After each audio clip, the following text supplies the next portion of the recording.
sabi babalik pa. Pero glowing lang pala yung sabi babalik. Then later on, nagpadala ng sulat, tumawag sa mga nagpag-asa, at nagsasabi na, paalam na sa inyo, ako'y mag-resign.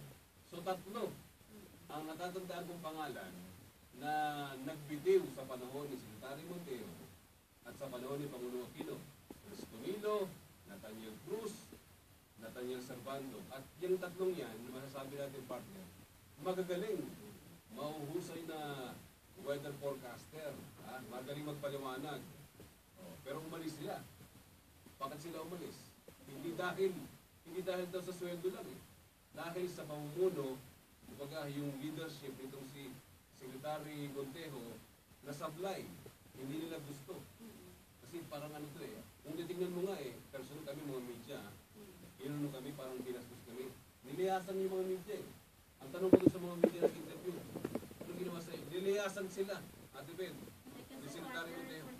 So, ibig sabihin yung may attitude problem si Secretary Ramon Montejo. Medyo may kabastusan ang dating. Alam mo ba nung dapat yun may press con eh? Diba? After nung inspection, hindi nagpunta. Wala na kasi natatakot siyang matanong ulit. Nagdahilan na. Ang sabi niya, pinatawag doon ng palasyo ng Malacanang. Dapat pala siyang tanggalin. Pero hindi kami naniniwala na pinatawag ng Malacanang. Natakot sa tanong ng media. Doon sa issue na, kaya nag-resign yung mga forecaster, yung mga official ng Pag-asa, dahil sa hindi niya magandang pamamalakan. Yun talaga ang totoong dahilan, ang bottom line. So yan, alam mo na, Chris Camilo, Nathaniel Cruz, Nathaniel Servando. Kasi nagtatanga-tangahan si Secretary Monteo, sabi niya, kailan naman nag-resign? Kailan naman nag-resign sa panahon ko? Na dapat ang tanggalin. Tanga-tangahan lang. Parang di niya lang alam. Partner, pag alam mo tamang ginagawa mo, hindi ka matatakot sa media. Talagang mga nandakan. Samantalang ang Pag-asa, partner yan ang pagbabago ng ating panahon, partner.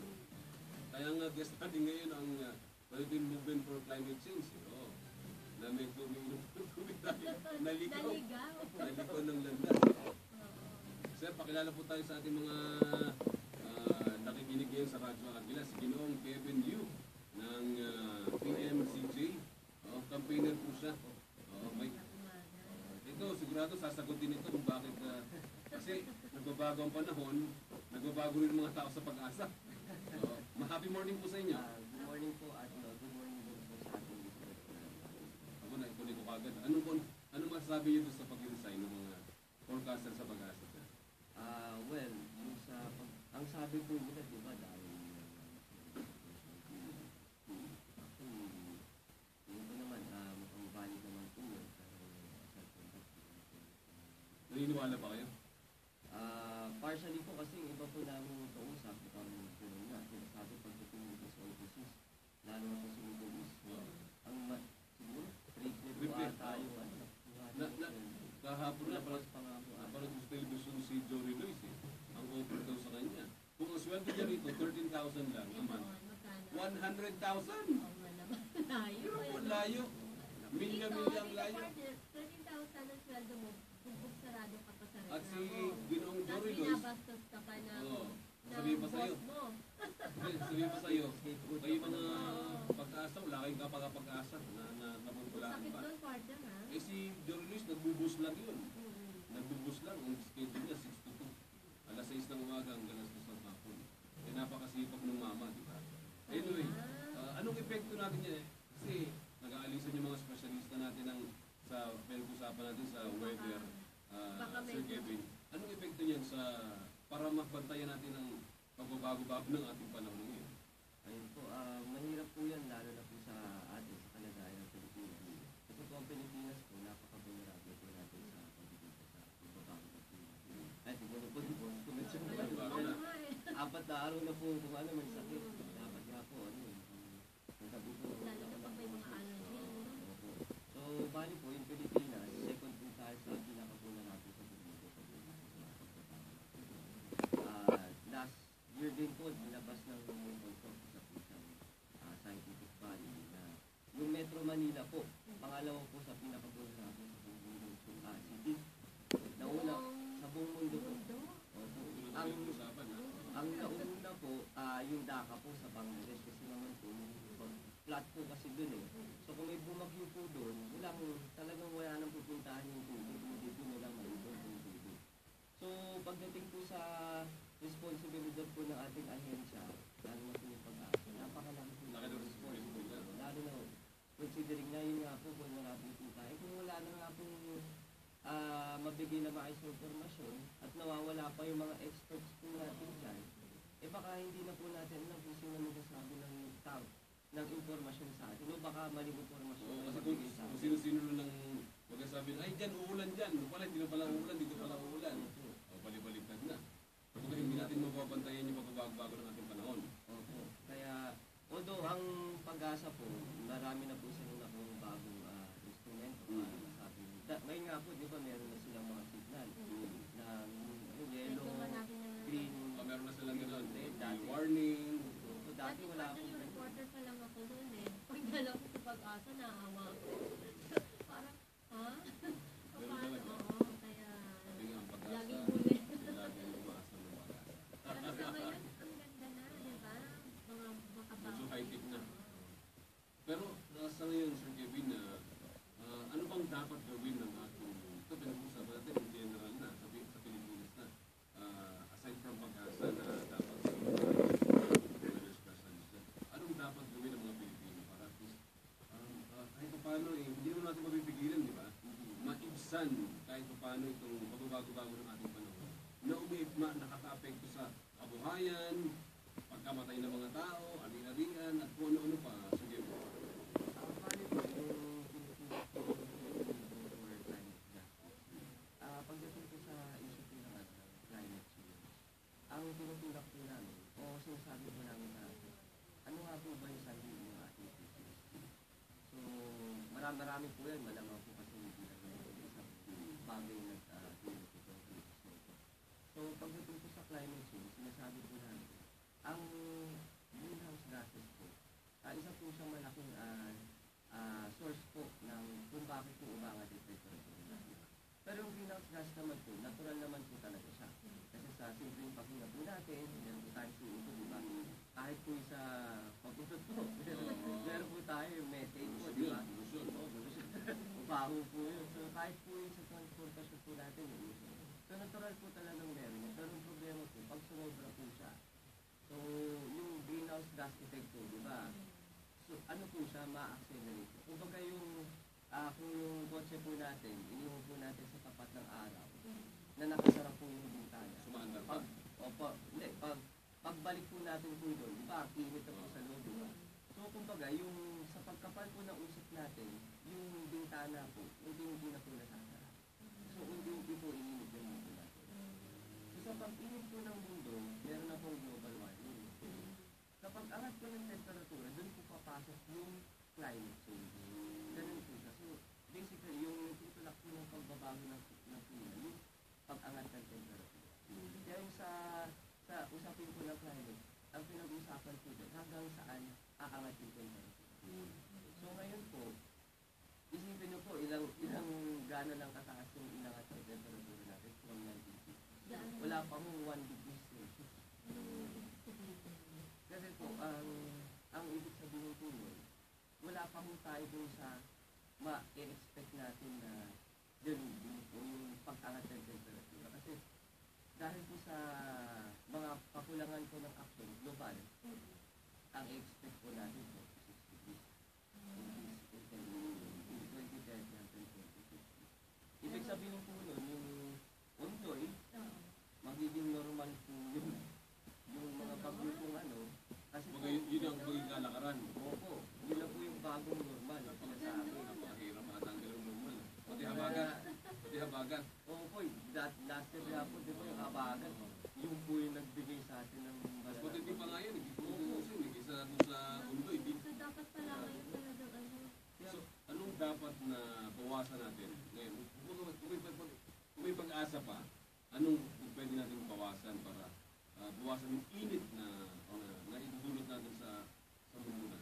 Kasi po, sinasabi naman po namin na may pag-asa pa naman po, di ba? Ang ano lang, ang sinasabi lang namin, the more na tumatakbo po yung panahon, the more na kailangan gawin yung kailangan. Kasi para po, Ano kailangan? kasi yung nga po, diba yung greenhouse gas? Yung handaan. So, para po sa atin, maghihanda po tayo. Kasi yung klima po, hindi na po natin magpapalitin sa lahat.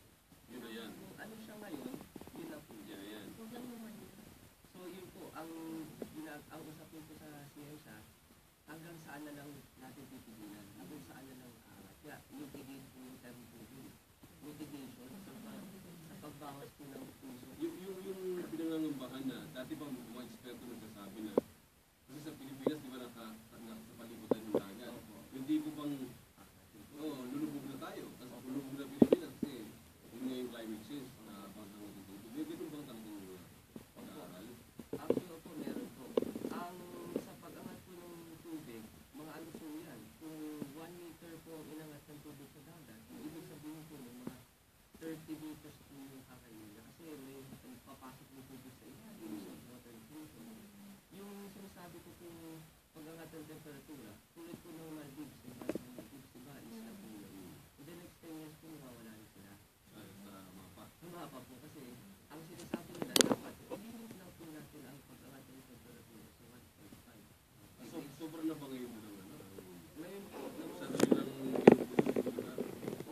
ang problema po doon, kahit malinis po sa kanila, yung ibang bansa naman po nagbubuga ng gusto. Yung po yung problema sa climate change. Totoo ba yun? So, nadadamay sila. Opo kasi, ay sige. Oo, sir. Sir, mas malaki pa sa Singapore ay yung bansa ito. Yung ito climate change natin. Yung buhat dito. Na sobrang lawak na talaga. Yung ano po, sa Australia po. Oo, mas malawak pa doon. Eh, di ba may kinalaman sa sa Buong dati po, yung Australia po, may malaki po yung litas. Pero actually po, parang yung litas. Yung init po, yung radiation, yung mas natin dito. So, kaya sa ibang bansa nakaka-cancer na po sila. Oo, ng mga skin disease. So, dito sa atin, gaano tayo kaapektado dito? Kaya yung tinawag ko na ito yung kinalaman para yun sa climate change natin. Connected naman po siya kung gusto nyo po yung cancer. Kasi parte rin po yung greenhouse gas. So, sa dami ng usap ko nalabas niya, nag-iisip sa Naku, dapat pala yung ganito, mawasan. yung problema naman po, napulog naman na yung ilog, yung mga labas. Kung paganda, filter sa pagpasok ng araw, nawala. Ngayon, nasara po siya. Ngayon, yung palabas yung vent po, palabas, para ilabas yung usok. Wala na. Lumiit yung buta, parang ganun po. Ano pa bang mga dapat natin gawin para ma-protect Yung mga sakyan na pulutin. Sa Aircon. opo, dapat magbawas din po tayo. Pero yung sa sinasabi po namin, actually yung sa press call po namin, ang tinutulak po namin na yung pagbawas po ng usok ay dapat magaling dito sa sarili ng usok. Kasi po kumbaga yung greenhouse gases po, di ba, global po yun. Kunwari, ang binugan ng kapitbahay natin, maamon din po natin. Kunwari, sa Singapore po, di ba, yung usok na galing Indonesia ngayon, pupunta sa Singapore. Sa Malaysia na. Opo, sa Malaysia Malaysia na. na. Singapore na bansa na sila. Parang ganun din po sa climate. Yung greenhouse gas international na binubuga ng US po.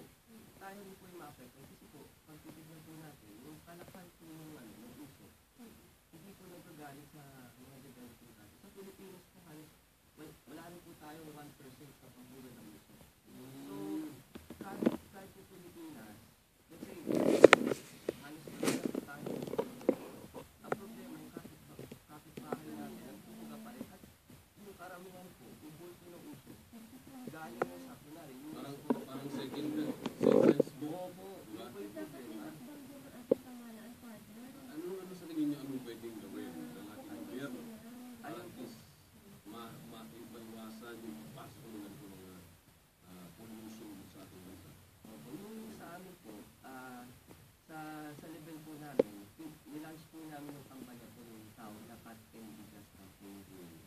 dapat po yung mga nagbubuga ng kalakhan po ng ating isip ay bawasan po nila. Kasi kung hindi po sila magpawa, tayo po yung mga vulnerable, tayo po yung ating iman. Yun po yung mahirap po. So magkaroon tayo ng kampanya at ang ating government na Itulak sila. tulak sila. Oy, medyo nasuffocate na kami rito. Ano ba? Pause kayo ng usok dyan.